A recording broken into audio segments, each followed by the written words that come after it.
Alright, so this is elasticity problem 2-16 number 2. And what we're given here is a description of a cantilevered beam, some strains that are functions of x1 and x2, a question about whether or not this is a continuous single value displacement field, and what are the displacement fields u1 and u2 as functions of x1 and x2. They give us some boundary conditions, and we'll talk about these boundary conditions in a little bit. I actually think I believe that they may have messed one of these boundary conditions up, but we'll take a look and see here in a little bit. But let's draw a sketch of what they're trying to ask for, and I think that may be helpful.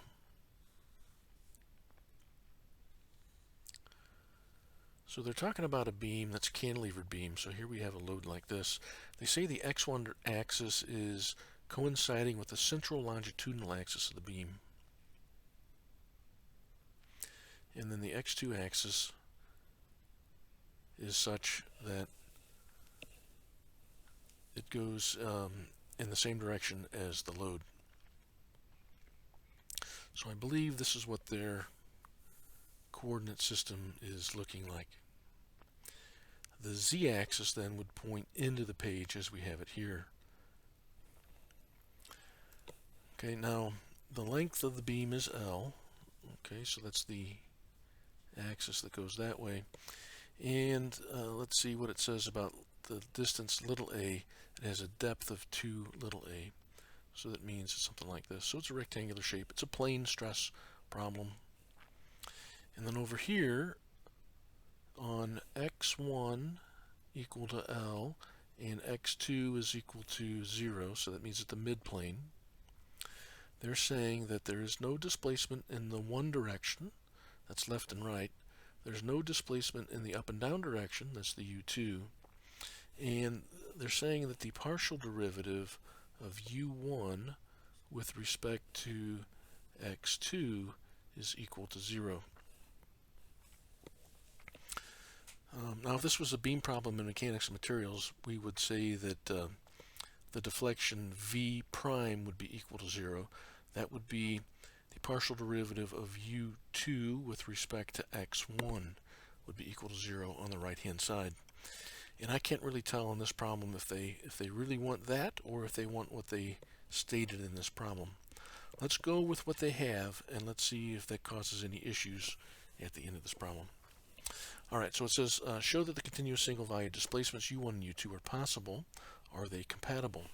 Well, for that we're going to check our compatibility equation.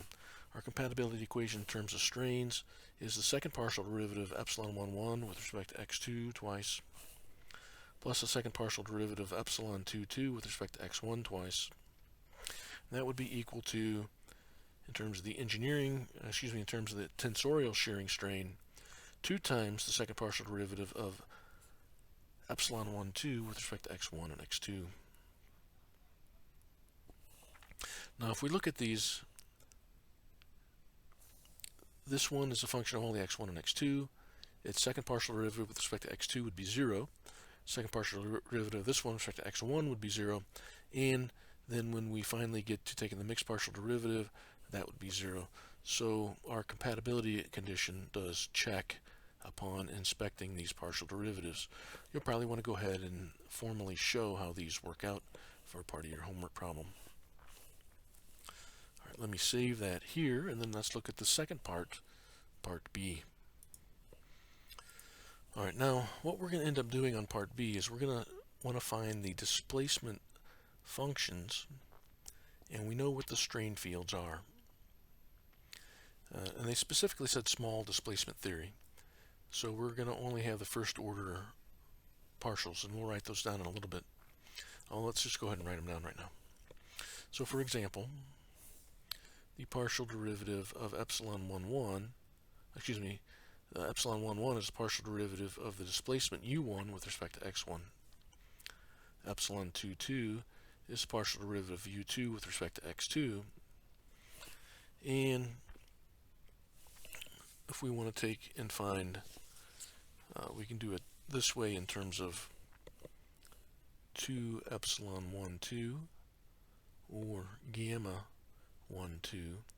It's the partial derivative of u1 with respect to x2 plus the partial derivative of u2 with respect to x1. Okay, so you see we have two things that we want to find, u1 and u2, and we have three equations we have to work with. In a way, this is almost like a puzzle, and we need to fit the pieces of the puzzle together in the right way to get to where we want. Oftentimes, you'll start with integrating these normal strain terms to get some functions of u1 and u2, and then we put them in here to gain an additional insight. And that is the approach that we're going to take in this particular case. So let's start with this. Partial derivative of u1 with respect to x1 is equal to epsilon 1, 1 is a x1, x2. Alright, so if we integrate this, we're going to have u1 is equal to 1/2 capital A x1 squared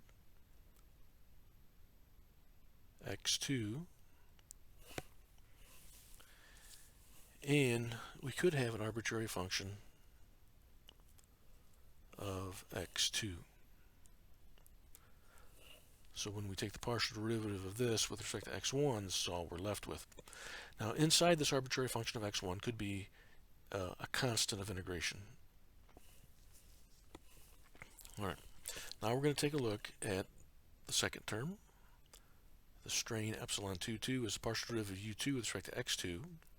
We know what that is. That's equal to minus nu a x1, x2. And when we integrate that, we're going to end up having minus nu a x1, x2 squared, and then we're going to have a half. And we could also have a second arbitrary function of x1.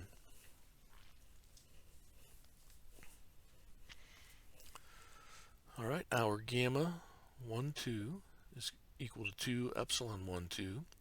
That is equal to a 1 plus nu little a squared minus x2 squared. But we also know that that's equal to the partial derivative of u1 with respect to x2. Partial derivative of u1 with respect to x2. So 1/2 capital A x1 squared plus partial derivative of f1 with respect to x2. But since that's only a function of x2, this becomes a straight derivative. So that's df1 by dx2. And we're going to add that to the partial derivative of u2 with respect to x1.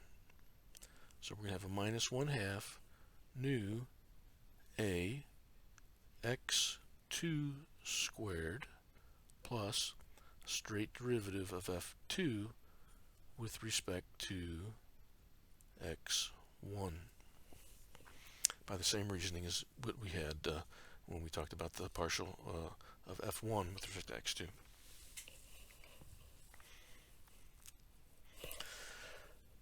Now when we get a situation like this, kind of a standard trick or procedure, maybe I should say procedure instead of trick, standard procedure to apply is to get all the terms of like x1 on one side and all the terms of the x2 on the other side. So we're going to separate the x1s and the x2s.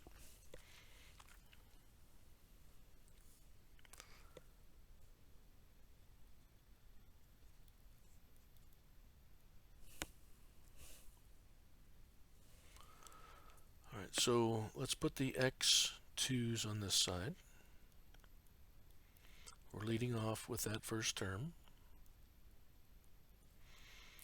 And then we're going to have a plus 1/2 nu a x2 squared. And we're going to have a minus df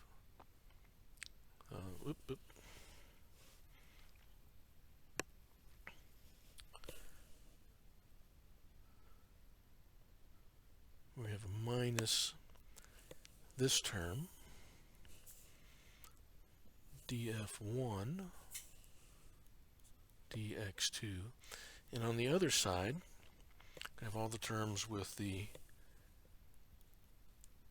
x1s in it.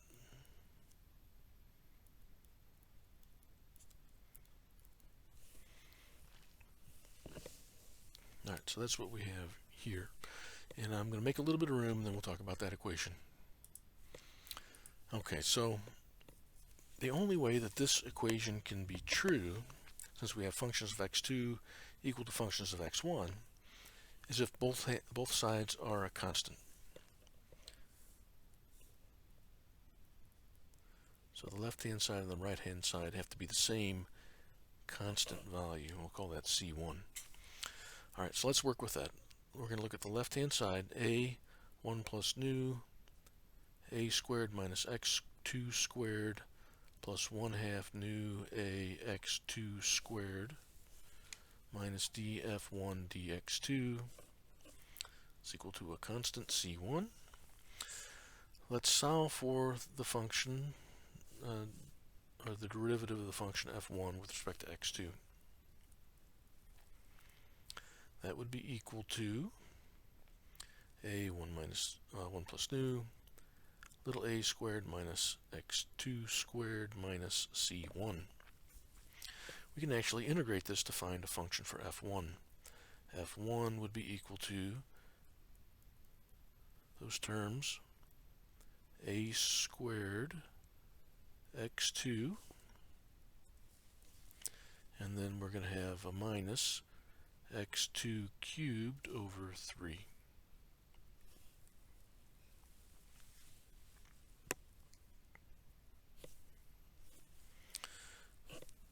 We're going to have a term that looks like 1/6 nu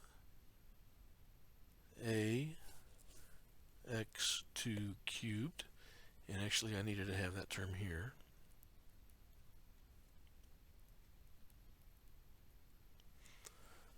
Okay, and then we're going to have a term that looks like minus c1 x2, and we could have a constant of integration c2. All right, I think I got all my terms in here. Let's take a quick look. Add 1 to the exponent, divide by the new exponent. That's just x2. x2 cubed over 3. c1 x2, we have a c2. We have a 1/6 nu a x2 cubed. All right, so I think I am okay with that. So here is one function for f1.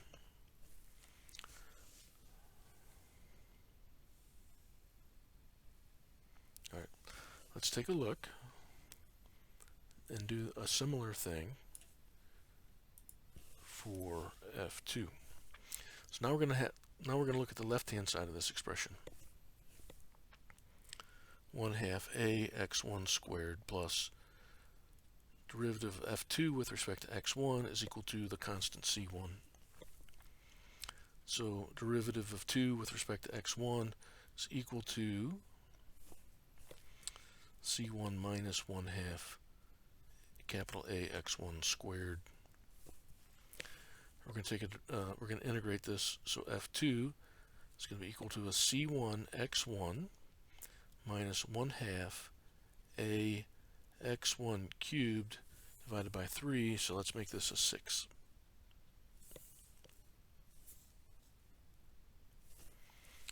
Plus, we could have an additional constant of integration, we call that c3.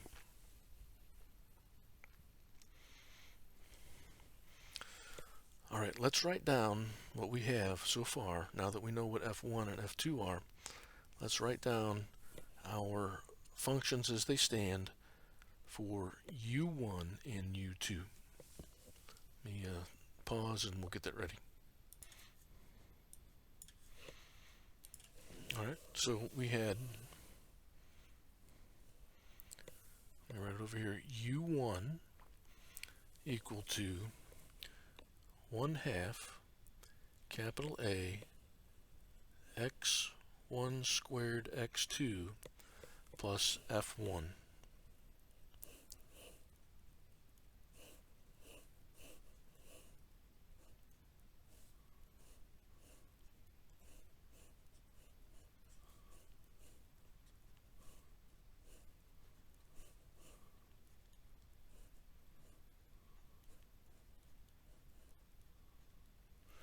So I have all of that.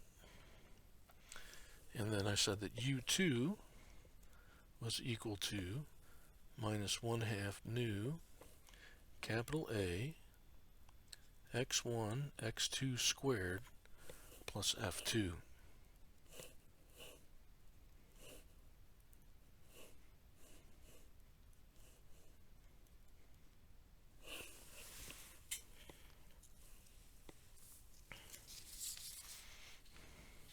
All right. Let me just double check everything. C1 x1 minus 16a x1 cubed plus c3 a 1 plus nu a little a squared x2.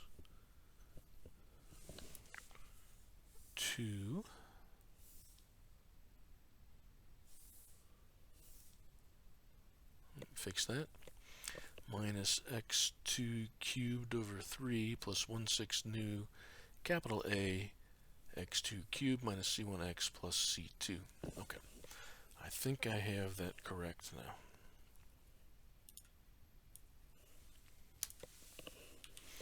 Now we're at a point where we can apply our boundary conditions.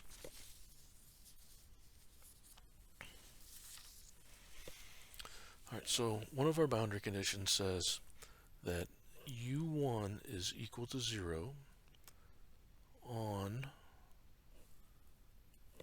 the point x1 is equal to L and x2 is equal to 0. Alright, so x2 is equal to 0 is going to wipe out this term, all this term, all this term, all that term. So in my calculation then, this would show that C2 is going to have to be equal to 0.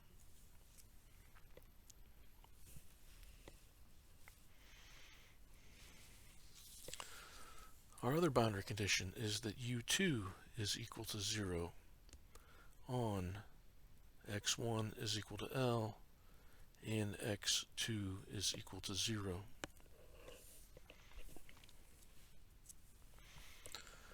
So let's see, x2 is equal to 0 is going to wipe out this term.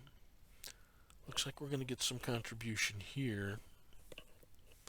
We're going to get 0 is equal to C1L minus 1/6 A L cubed plus C3.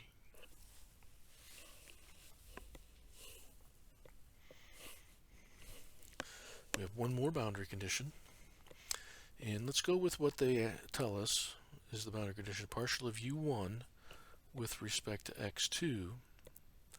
We need an expression for that, so what I'm going to do is going to take a derivative of this whole thing with respect to x2. Let's see what we end up with. 1/2 capital A x1 squared plus a 1 plus nu a squared minus x2 squared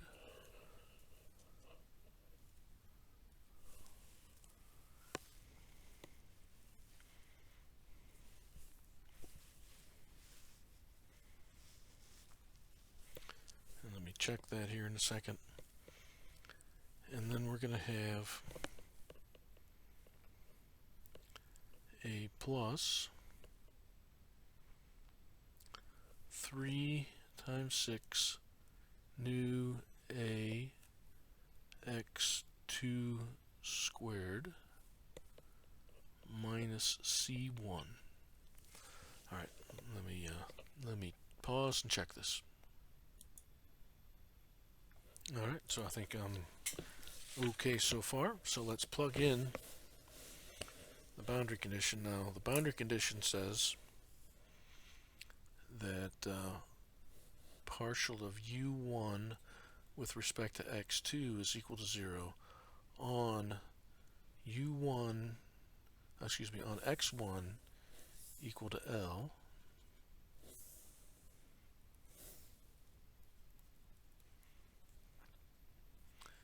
and x2 is equal to 0.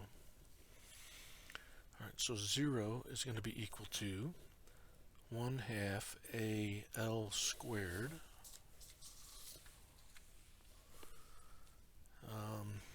this term would be 0. This term would be 0, but we would have an A 1 plus nu little a squared, and then minus C1.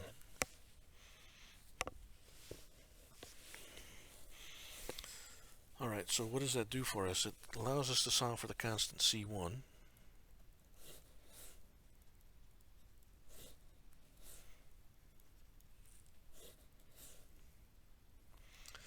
With that, it allows us to solve for the constant C3. And I'm skipping over some algebra. You should do the algebra. But that's based on this. And this is what I get. So please do check my work.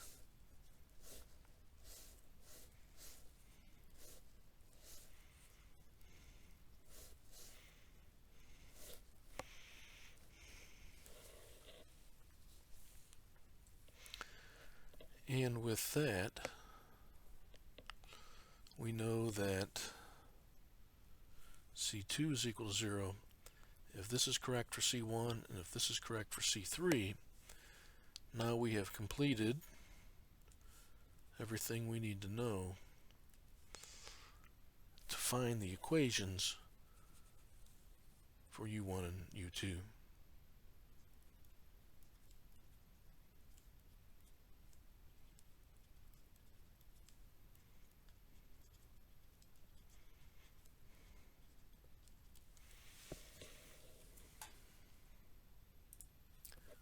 Alright, so see what you can get based on that work, and do let me know if I've made an algebra mistake. Now the last thing we probably ought to talk about is, do they really mean partial of U1 with respect to x2, or do they mean the partial of U2 with respect to x1? Well, let's see. If we take the partial of U2 with respect to x1, then we would be working with this equation for U2, and then maybe as a different color we can write down what that is.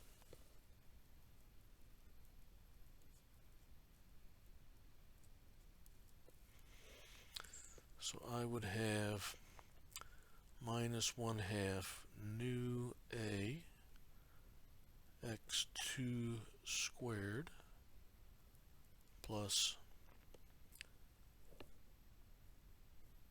C1 minus 1/6 a x1 squared times 3, and then that would be equal to 0 on x1 is equal to L and x2 is equal to 0. And then in that case, we would have C1 is equal to 3/6 AL squared.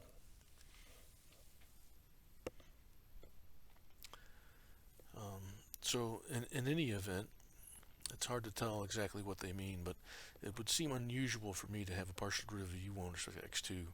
It seems more natural to have a partial derivative of U2 with respect to x1. But if that was in case what they wanted, knowing this information for C1, we could go back and use this equation and solve for C3. Okay. And knowing that, we would be able to, I guess C3 would be equal to, well, would be some number. And if you notice, it is dimensionally consistent, so we have a 1/2 AL squared times L. We'd solve for C3. And then we put those back in for U1 and U2. All right, either event, we have the information we need to come up with our displacement functions U1 and U2.